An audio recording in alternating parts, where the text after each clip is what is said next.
Welcome back to the channel. In today's video, I'm going to teach you how to change out the engine oil on a 2018 Hyundai Kona. Now, I will say one of the great things about doing your own engine oil changes is that you know what you're getting. You know what fluids are going in your car, hopefully full synthetic. You know what oil filter is going to be going in, high-grade oil filter, and you know that the job's going to be done properly, and you're going to save yourself a couple bucks. So, first things first, what are the tools and materials you're going to need to accomplish this job? Well, you're going to need some ramps. You're going to need a way to raise up the front end of your car so you can get underneath the car, the engine, and change out the filter. So I recommend ramps. Also, a really smart idea to have some jack stands. I'm going to install some jack stands on the side of the car in a moment just to ensure in case those ramps fail, we don't get crushed. You're also going to need an oil catch pan. You're going to need 4.8 quarts of oil. Now, gas engine oil normally comes in 5-quart jugs. I'd recommend you get an extra quart just in case. I have some extra on the shelf, but in theory, this car should only take one 5-quart jug of oil. And this car does call for 5W20 oil. I recommend full synthetic. If you're on a budget, you can use semi-synthetic. Oil filter-wise, I'm going with a Ford Motorcraft filter. I know, kind of ironic, Hyundai Ford. But this oil filter will fit this car.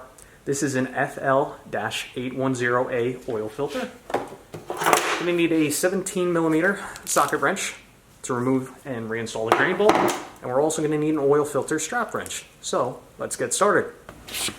Now, first things first, you need to drive your car up onto a set of ramps. Now, my recommendations for doing this, find a nice flat level surface, bring your car close to where the ramps are, stop, get out of the car, position the ramps directly in front of the tires in a straight line, and very carefully pull up onto these ramps. You got to be careful you don't over accelerate because you don't want to overshoot these ramps, and then you'll get into a hairy situation. The next thing you want to do is take a pair of jack stands, 2 jack stands, and what we're going to do, we're going to slide these under. There's a little metal channel right here. We're going to slide these jack stands under that metal channel, and what this does, this offers a bit of protection in case the ramps fail. That way we have the jack stands supporting the weight of the car, and we don't get crushed. We also need to ensure that we set the emergency brake, take the keys and put these in a safe spot where nobody can get to them. And also, it's a really good idea to set a chock underneath the rear tires. Next, I'm going to pop the hood, and the hood latch is to the left side of the driver's side footwell. So we're going to pull this handle. To open up the hood the rest of the way, find the Hyundai logo, slide your hand in this little void right here, and then slide your hand to the left. There'll be a little release tab. You need to push to the left like so. If you come to the side, look for this hood stand. There's a little yellow plastic tip. We're just going to prop the hood open like so. To the left of the engine oil dipstick, you will find the oil fill cap, and I like to crack this cap open to prevent any back pressure and ensure that the oil can drain out effortlessly out of the engine. Now the fun part, get your oil drain pan, piece of cardboard, 17mm wrench, your new oil filter, strap wrench, and some paper towels. Alright, so once you get yourself situated underneath the car, take a look at the passenger side wheel. The camera is currently facing forward. So if you take a look at your passenger side wheel, look at this lower control arm. So if you follow this piece of steel, you will find an opening with the drain bolt for your engine pan. So take your 17mm socket, crack it loose. Shouldn't take much. Once that's loose, get your oil drain pan ready to catch the oil. And I will now loosen that drain bolt the rest of the way by hand. Good chance I'm going to get a splash of oil on my hand, which is part of the job. Never quick enough. Alright, and we're just going to let this oil drip out. An important note that I should have mentioned before you remove this drain pan bolt. Ensure that the plug in the middle of your catch pan is open and that the vent is open. So with this drain plug bolt, I'm just going to take a paper towel, clean this off, inspect it. Sometimes these have a magnet, so keep an eye out for metal shavings. There's also a little crush washer on here, which this one looks like it's in pretty good shape, so I'm going to leave that the way it is.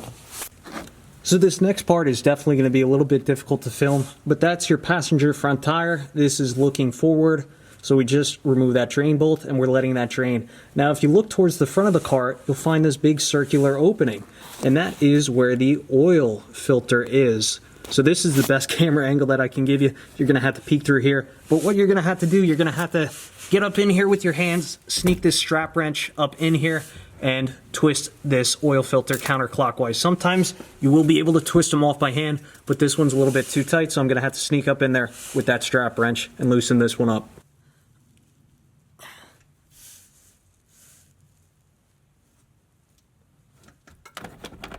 All right, so once you get that oil filter loose as to where you could spin it by hand, what you're going to want to do is take your catch pan, slide it forward. You should be able to still catch the last few drops from your engine oil pan and get this filter off. So now that our oil drain pan is positioned properly, I'm just going to take this filter and twist it a little bit. Once I feel that there's very little resistance, I'm going to give it a quick spin and back my hand out, and we'll let that drain into the pan a little bit. Now, for getting this filter out the rest of the way, two options. Either take a gloved hand and just spin that sucker off, or get yourself a paper towel. I like paper towels, keeps my hands a little bit cleaner. We'll just carefully twist this off the rest of the way and try and keep it in the upright position until we get it down out of this hole. And once we get to the oil pan, then we'll tilt it down. And I didn't get any oil on my wrist. Glove is relatively clean, but I'm going to change them out anyway. Okay, so now what we're going to do is we're going to reinstall our new oil filter. Now, it's always a good idea to go up onto the housing and just ensure that there was no gasket that was left behind. That happens sometimes. I'm not seeing any gaskets, which is good. So I'm going to take that little bit of oil on my finger and just lubricate this O-ring for this new filter. Probably would be a smarter idea to use fresh oil, but filter should filter out any contaminants anyway. So we're just going to take this, go straight up. And what I like to do, I like to twist this counterclockwise till I hear a click. There's the click, and now I'm going to twist this forward.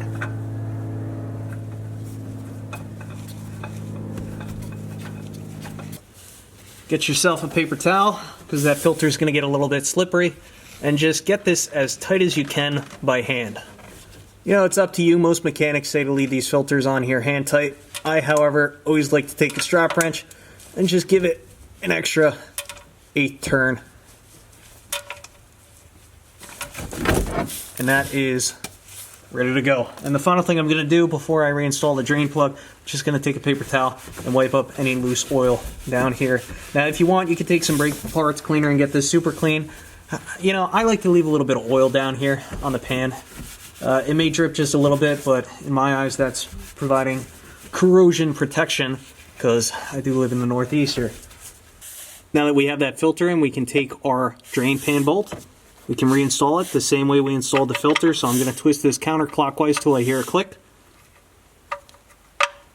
And then I'm going to twist this clockwise. Always get this started by hand. Never use an impact on this. Wipe off some of the residual oil. I'm going to get my 17mm socket. And we will get this a little bit tight. Don't overdo it. I'd say I'm going to give it about 20-25 foot-pounds. I'll try and check online what the exact torque spec of this fastener is, but again, don't overdo it. You just want it tight. Now it's time to add the new engine oil. Again, we are using 5W20 full synthetic motor oil.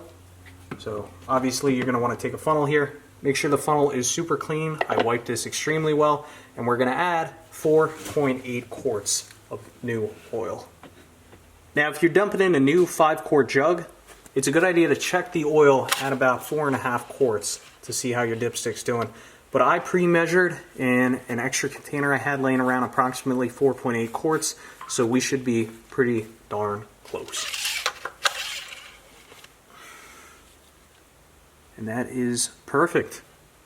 So what we need to do now is we need to remove this funnel.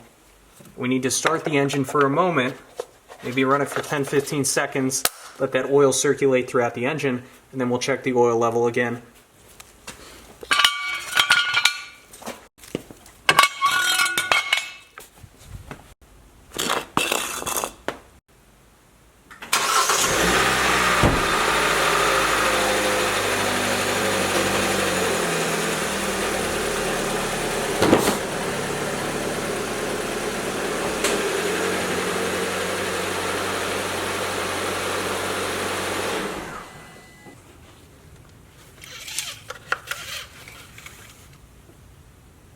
And now it's only about halfway up in between the fill lines, so I'm going to go ahead and add a little bit more oil. This is why you always start the engine and double check.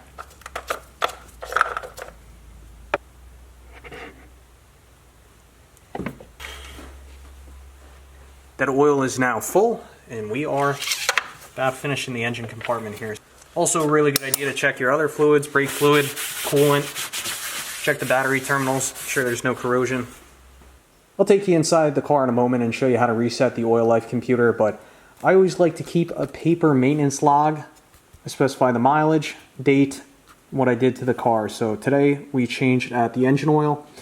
I also use my label maker and I create a label that tells the occupant of the vehicle when the next oil change is due. Hopefully they're paying attention. And then also on this maintenance sheet, I keep some important information, such as the oil capacity as well as what size the oil pan bolt is. So let's go inside the car. We'll change out the label and we will reset the engine oil life computer. It's also a really smart idea to put a label on the top left corner of the windshield specifying what type of oil is in the car. That way, if the occupant is ever running low, they go into a gas station, they know exactly what type of oil to put in their car.